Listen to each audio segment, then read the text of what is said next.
Hello guys, এখন খাওয়ার সময় নাই পায়েস। আশা করি আপনারা ভালোই আছেন। আমিও বেশ ভালো আছি। আপনাদের কাছে অনেকদিন পর, আপনাদের নিকট অনেকদিন পর আমি ফেরত আসলাম। আসলে অনেক ব্যস্ততার কারণে আপনাদের সাথে আমি দেখা করতে পারিনি, ভিডিও করতে পারিনি। সেই জন্য আমি আন্তরিকভাবে দুঃখিত এবং ক্ষমা করছি। আশা করি আপনারা সবাই ভালো আছেন। তো অনেকদিন পর নতুন একটা ব্যান্ড ভিডিওতে শুরু করলাম। তো সবাই আমার জন্য দোয়া, প্রার্থনা, আশীর্বাদ সবকিছু করবেন, এই আশা কামনা ব্যক্ত করে আজকের এই ভিডিওটি আমি শুরু করতে যাচ্ছি। ভিডিওতে ভিডিওটির প্রাসঙ্গিক বিষয় হচ্ছে শেক্সপিয়ারের জীবনী এবং তার কিছু মন নিয়ে কিছু ব্যক্তিগত মন্তব্য। সেই সম্পর্কে আমি কিছু কথা বলতে চাচ্ছি আপনাদের। আশা করি ধৈর্য সহকারে আমার কথাগুলো শুনবেন। আর আপনাদের পাশে আমাদের আমার আমার আপনারা আমার পাশে আছেন, সেই জন্য আন্তরিক ধন্যবাদ, আপনাদের ধন্যবাদ জ্ঞাপন করছি আপনাদের প্রতি আমি, রোশন হালদার। আশা করি আপনারা সবাই ভালো আছেন। আমি বলছি ল্যাপটপের পাতা থেকে আপনাদের পড়ে শোনাচ্ছি শেক্সপিয়রের কিছু জীবন বর্ণনা বা জীবন কাহিনী বলতে পারেন। আমরা প্রথমে ব্যক্তিগত জীবন থেকে শুরু করব, দেন আমরা তার কিছু উক্তি নিয়ে এই ভিডিও সেশনটা শেষ করব। আশা করি আপনারা খুব মনোযোগ দিয়ে শুনবেন। ধন্যবাদ। তো আমরা শুরু করতে যাচ্ছি শেক্সপিয়রের জীবনী নিয়ে। তো শেক্সপিয়ার 1954 সালে তার প্রথম কবিতা প্রকাশ করে। সো বুঝতেই পারছেন, 1954 সালে যদি ওনার প্রথম কবিতা প্রকাশিত হয়, তাহলে ওনার জন্ম হচ্ছে 1964 সালের 23 এপ্রিল ইংল্যান্ডের স্ট্যামফোর্ড আপন অ্যাভনে উনি জন্মগ্রহণ করেন। তার পিতা একজন ব্যবসায়ী ছিলেন এবং উনি একজন স্থানীয় রাজনৈতিক ব্যক্তিত্ব ছিলেন। তার মা মেরি আর্ডেন ছিলেন একজন জমির মালিকের পরিবারের কন্যা। বুঝতেই পারছেন, একজন খুবই রিচ একজন মহিলা ছিলেন উনি। অনেক টাকা পয়সা ধন সম্পদ তার কাছে ছিল। শেক্সপিয়ারের ছোটবেলা খুবই গ্রাম্য এবং গ্রাম্য স্কুলে বা খুব স্ট্রাগলের মধ্যে উনি কাটিয়েছিলেন। ওনার জীবনের অনেক ট্র্যাজেডি ঘটেছিল, সবাই আমরা বইয়ের মাধ্যমে বা মোবাইলের মাধ্যমে আমরা এখন বিশ্বের বিভিন্ন দেশ থেকে জানতে পারছি বা জানি। সো উনি কখনো বিশ্ববিদ্যালয়ে ভর্তি হননি, তবে স্বশিক্ষিত ছিলেন।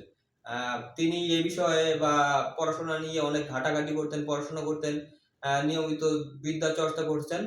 তো তিনি 1852 সালের 18 বছর বয়সে অ্যান হ্যানওয়ের সঙ্গে বিবাহ বন্ধনে আবদ্ধ হন। তার স্ত্রী অ্যানের সঙ্গে 3টি সন্তান হয়: সুসানা, জেমেট এবং হ্যামিয়েট। 1585 থেকে 1592 সাল পর্যন্ত শেক্সপিয়ারের জীবন হারিয়ে যাওয়া বছর নামে পরিচিত সময়। এই সময়ে তিনি সম্ভবত নিজের সাহিত্য ও থিয়েটার ক্ষমতা বাড়িয়েছিলেন। 1954 সালে তিনি লন্ডনে এসে লর্ড ক্র্যাম্বিয়ান মেন্স নাট্য কোম্পানি বা নাট্য দলের সাথে উনি যুক্ত হন। তিনি একজন অভিনেতাও ছিলেন। তিনি মঞ্চে খুব সুন্দর চমৎকার অভিনয় করেছেন, আমরা জানি। আমরা ইন্টারনেটের মাধ্যমে, ইউটিউবের মাধ্যমে বা ইউটিউব না, আমরা লোকমুখে বা ইতিহাসবিদদের মুখে শুনতে পাই। হ্যাঁ, এখন আমি যে প্রথম কবিতাটার কথা ভিডিও শুরুতে বলেছিলাম, 1954 সালে তার প্রথম কবিতার বই প্রকাশিত হয়। এই বিষয় নিয়ে আমি পরে কথা বলবো। তিনি মোট, এবং মজার বিষয়, তিনি মোট 39টি কবিতা প্রকাশ করেছেন। কবিতা না, নাটক প্রকাশ করেছেন। তার নাটকগুলি প্রধানত 3টি ভাগে বিভক্ত: ট্র্যাজেডি, কমেডি এবং হিস্টরি মানে ইতিহাস। সো আপনারা চাইলে ইউটিউব ঘেটে সেই নাটকগুলি, কবিতাগুলো দেখতে পারেন, পড়তে পারেন, শুনতে পারেন। তার ট্র্যাজেডির মধ্যে বিখ্যাত হলো হ্যামলেট, ম্যাকবেথ ও ওথেলো। সো এগুলো অনেকেই দেখেছেন, আপনারা সবই জানেন। যারা দেখেননি তারা আমার এই ভিডিও দেখে অনুপ্রাণিত হয়ে দয়া করে দেখবেন।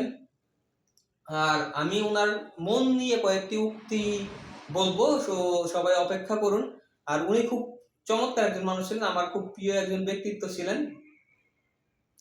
তো মন নিয়ে উনার কয়েকটি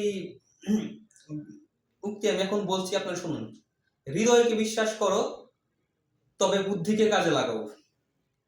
যে সাহস হারায় সে জীবন হারায়। সুন্দর একটি চমৎকার একটি কথা। আরো কয়েকটি কথা আমি আপনাদের সাথে বলতে চাচ্ছি। মানব মনই সবচেয়ে বড় রহস্যময় স্থান বা রহস্যময় জায়গা। ধৈর্য শিখলে সবকিছু সম্ভব। হৃদয়কে খোলা রাখলে বিশ্বাস জন্মায়।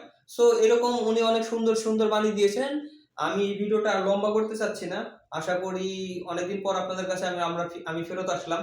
সো সবাই আমাকে ক্ষমা করবেন। সো নেক্সট ভিডিওতে আপনাদের সাথে আমার খুব শীঘ্রই দেখা হচ্ছে। আপনারা খুব ভালো থাকবেন, সুন্দর থাকবেন, আর চেষ্টা করবেন আমার সাথে থাকতে। আমার ভিডিওতে লাইক, কমেন্ট এবং শেয়ার করবেন।